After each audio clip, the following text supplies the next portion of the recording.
We are right now driving in the famous Transamazonica Road from Uruará to Altamira.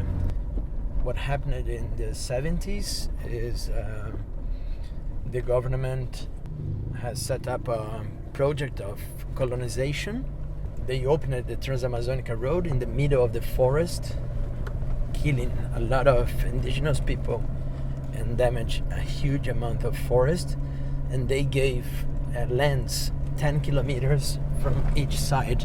What happened after some years, the government has promised the farmers to give them structure for production, health, education, and so on, and other policies, but it didn't happen.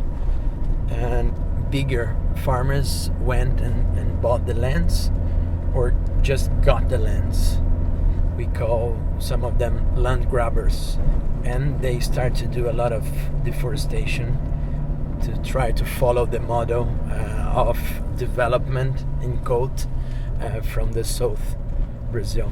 When I thought of the Amazon forest, I would only think of trees and how they are important for CO2 and oxygen and all that science. But we always forget about the population that actually lives in the forest, and now I understood that without them the forest wouldn't work. The major part of this forest that we see were managed by indigenous people in the past.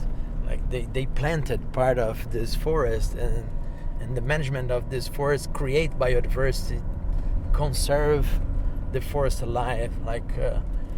What we see in the forest is the man, it's part of the forest as other animals, as a tree.